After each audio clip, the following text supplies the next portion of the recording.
All right, everyone, thank you for your patience. Tonight's attendance, 7,760, for a live gate of $690,526. Fight of the night went to Joban and Muhammad. And our performances of the night, Eddie Alvarez and Pedro Munoz, $50,000. Eddie Alvarez will be joining us here in probably about 5 minutes or so. With that being said, let's go ahead and take the first question. Kick us off, John. Oh, I'm sorry, Mike, go ahead. Teammates. Just for Rafael, right here. Obviously a difficult outcome for you tonight. Can you just talk about what went wrong? It seemed like you had a strong start, and then once you got caught with a big punch, it kind of obviously derailed a bit. Yeah, no excuse, man. I was in the best shape of my life. I want to give all the credits for Eddie. He did a great job. But I was with my hands up when I got caught. I just saw the punch. I was watching. And that's a fight game, man. Happened, you know. And I won 10 on the last 11, you know. Yeah, but all the credits for Eddie, you know. He did a great job. But I think I just got caught. Yeah, and another one for you. No champion in this weight class has been able to defend the belt more than 3 times. What is it about this division that makes it so challenging to stay on top for a really long time? Yeah, it's a tough division. It's one of the deepest division in UFC, and I'm pretty sure we'll be back. I will get my belt back.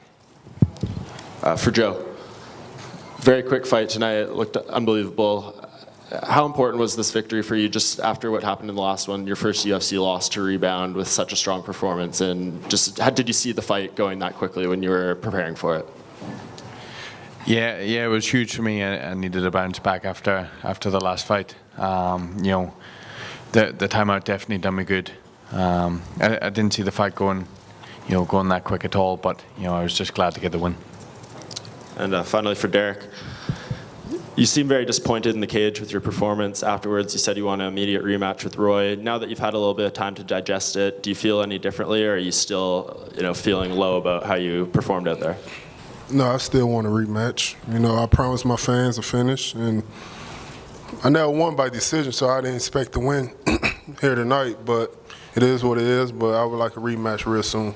Yeah, when they were reading the cards, did you feel it was going to go your way, or did you feel it was going to be Roy's fight? I wasn't even listening to the cards. I was just wishing that I would have finished them in the first round.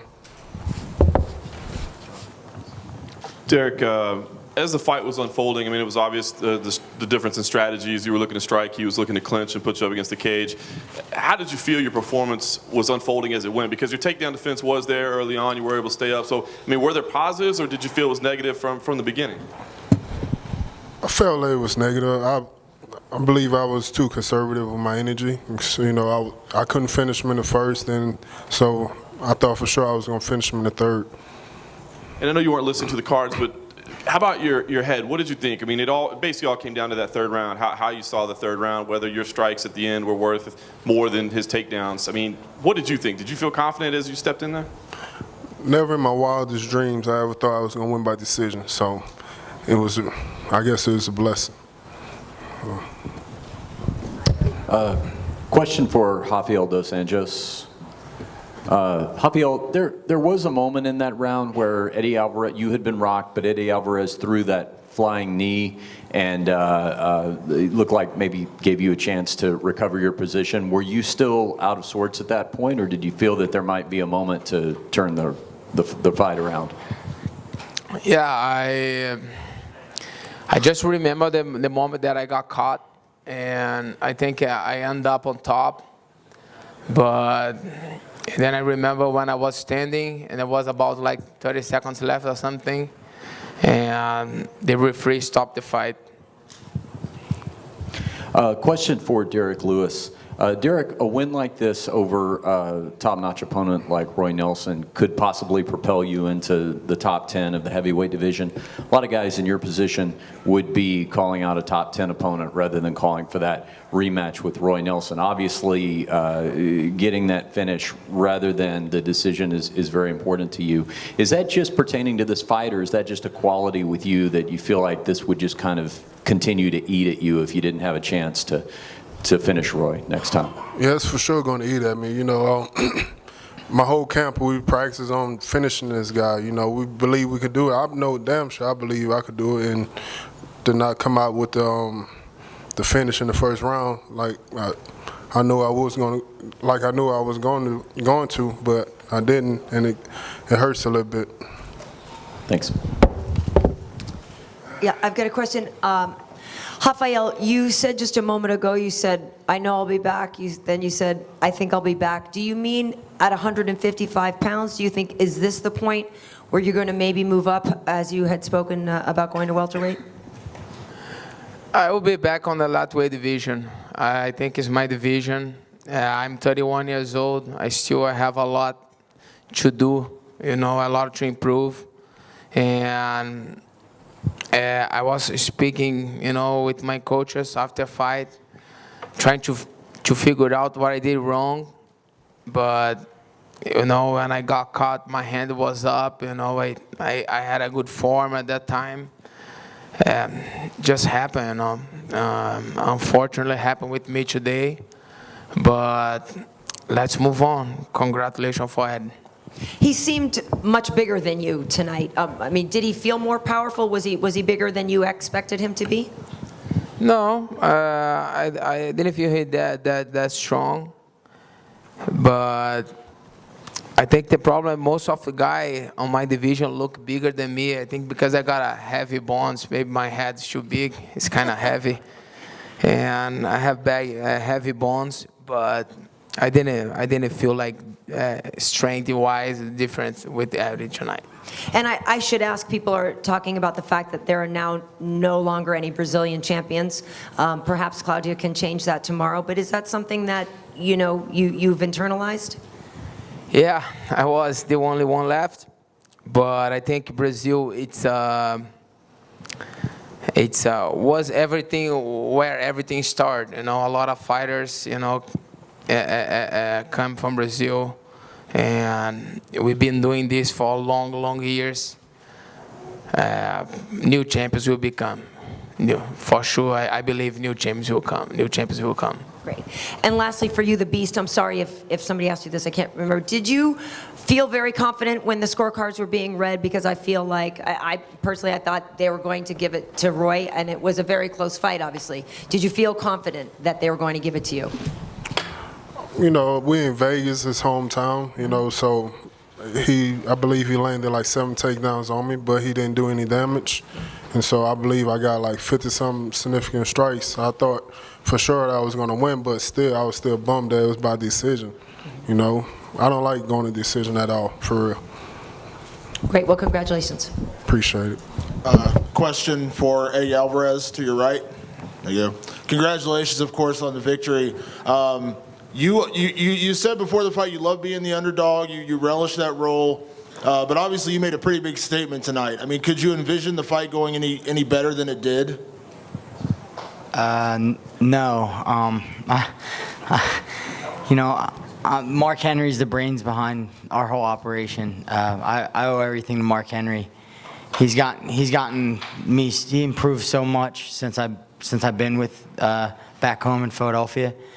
They got my body working in ways, my defense cleaner, and just doing things differently. And I can't take much credit other than just trying to get prepared for the fight. And I owe everything to my coaches and my teammates. So, leading into the fight, everyone was talking about you've been a champion in every organization but the UFC. And you weren't talking a ton about the title, but now that you have it sitting in front of you, what does it mean to you to add that to your resume, to add that to your legacy? This has always been like a marathon for me, not a sprint. Everybody's always asked me, when are you going to go to the UFC? When are you going to challenge? Telling me what I should do and when I should do it. I just think if you work hard enough and you love something, these belts and things like this are just byproducts of it. This will not be here forever. But I just think just working hard and doing something you're passionate about is important. And, you know, right now we have the belt and I'm the champion. I told a lot of people I would be, so happy. You've obviously throughout your career, you're kind of known, you know, for being involved in some crazy brawls. You've had some epic fights, you know, back and forth fights throughout your career. Do you feel like this is more of the norm now, that you go out and dominate? I mean, obviously Rafael's a phenomenal fighter. You went out there and dominated. Do you feel like that is the new Eddie, working with Mark Henry and the coaches, that, you know, maybe those close fights or those battles, or do you feel like you can really go out and dominate these lightweights? I can. I just need to build confidence in my ability to communicate with Mark Henry and the rest of the team. I've only been with these guys for like 6 months, and he has a playbook that's longer than half the textbooks you guys got. So I've just been building with him, building with Anderson Franca and Ricardo Almeida, just learning to communicate with each other, and it's been helping big time. I've made so many big improvements. So I'm excited at where I'm at in my career and the improvements that I'm making, so happy. And last question, I know you're a big team guy. I mean, obviously you're there for your teammates. Seeing your performance tonight, what's your prediction for your teammate Frankie Edgar on Saturday night? Frankie will win the title. I know Frankie Edgar. I know what he's capable of, and I know what kind of man he is. He's gonna win that title. I can pinch myself because Frankie walked in the Fight Factory, a small gym I was training in 9 years ago with Mark Henry to do some sparring. And we started working together, and I said, every time you come to Philadelphia, I'll come to New Jersey. And then that was that. Me and Frankie worked together for the past 9 years off and on, and now we're about to win dual championship titles on the same exact weekend. It's crazy. I can't even think about it. Eddie, congratulations on your win. A couple of interesting future matchups possible for you. Obviously, Khabib's up there. Also, Tony Ferguson, if he wins his next fight.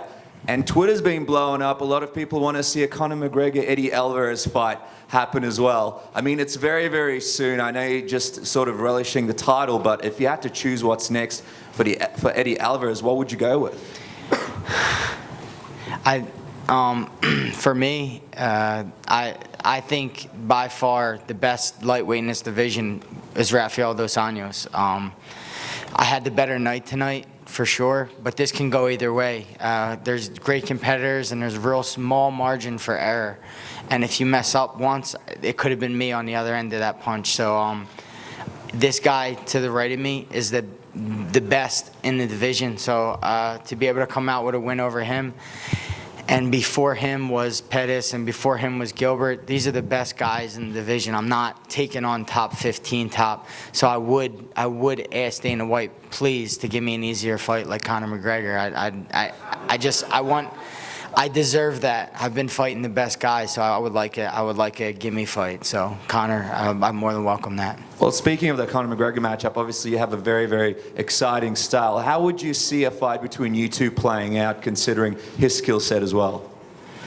I just look. There's a lot of guys in the UFC who are good at one thing, and they get matched up stylistically well, and they make their way to the top without ever going against the best guys, the true best guys like Rafael dos Anjos and the best guys in the division. They sneak their way around them, and they live off perception, not what really is. He's one of them.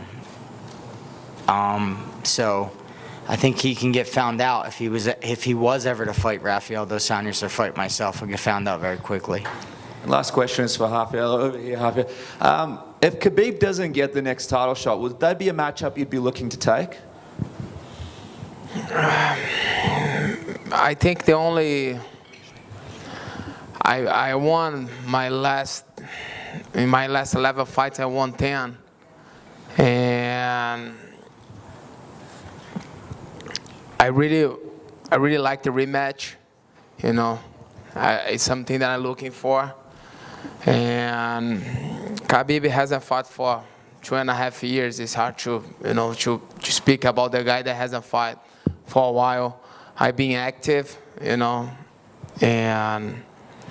I think for me, I don't want to take out the Eddie credits tonight. He did great. He faced the best Rafael dos Anjos ever. I did everything perfect on my fight camp, and congratulations to him. But I think the rematch would be what I would like. Go ahead, Mike. For Eddie. Eddie, obviously, before you got to before you got to the UFC, you were dealing with a lot of contract issues, just a long line of stuff. Was there any doubt at that point, at any point there, that you wouldn't reach this moment, you wouldn't get this opportunity to realize this dream of being a UFC champion? And how hard was that process for you before finally getting over here? Yeah, I'm going to be honest with you. I was put through the ringer. I sold we don't make a ton of money fighting, especially if you're not fighting in the UFC. So I made some investments and I had to sell them just so I can stay afloat when I was going through that court case and stuff. So I was really dwindling down to nothing, and my mind was getting really bitter toward MMA, because MMA is it asks everything of you, like every inch of your soul. It wants everything, but sometimes it gives back nothing. It tells you when it wants to give back, and that you should just every day put your heart and soul into it. So I call it the B word sometimes, and it's really tough. So yeah, I dealt with that, but I'm a pretty positive guy, and I kept my eye on the little light at the end of the tunnel, and we got through it. We persevered and we overcame. Was there a specific moment you can remember that was, the lowest point, and then when you got past that, and was it when the court case ended, or what was that moment?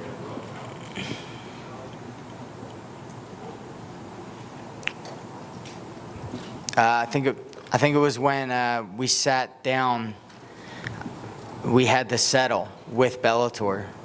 I think we had to settle. We had a settlement agreement, and I thought I was going to get out of it, or I thought maybe I didn't know what, but we had to end up settling, and the settlement agreement was insane. I shook my head, and I was just like, I'm not ever going to get out of this alive, or what. It was just a terrible settlement agreement, and I was really disappointed at that time in my life. So. Hi, this question is for Eddie. Dana White in 2014 promised a UFC card in Puerto Rico. Anthony Pettis lost the title to Rafael dos Anjos. That was put on hold. You are also of Puerto Rican descent. Would you fight in Puerto Rico, and maybe who would you like to fight there if that gets done? I'd love to fight in Puerto Rico. I would just love to go to Puerto Rico. I've never been there. That sounds like a great place to go right now, to be honest with you. But first and foremost, I would like to sit down and talk with Dana White and Lorenzo Fertitta about bringing the UFC back to Philadelphia. Philadelphia is the biggest fighting town in the country, and the UFC hasn't been there enough. And I think we have a reason to throw a UFC there now, and we'll sell it out for sure. Sounds good, Eddie. Sounds real good. Kevin Aioli. Eddie, if I could ask you, in line with what you were talking before, when you fought your first UFC fight, and Dana made a point after you had lost to Donald Cerrone, Eddie maybe should drop down to 145, and you really resisted that. Do you remember back, and was that something that provided even more motivation, like there's another doubter here, or another group of doubters that think I can't do it? Yeah, that was a quick decision off one fight. I told him right away it wasn't even a thought of mine, but at that time in my life, it wasn't a good time in my life. I lost to Donald Cerrone. A lot of people were saying, oh, he's just a Bellator guy, he'll never make it in the UFC, and my daughter, I had a baby daughter, and she wasn't doing too well at the time. I lived in a different state in Florida. So many things were going not well that I kept telling my wife, something really big's gonna happen.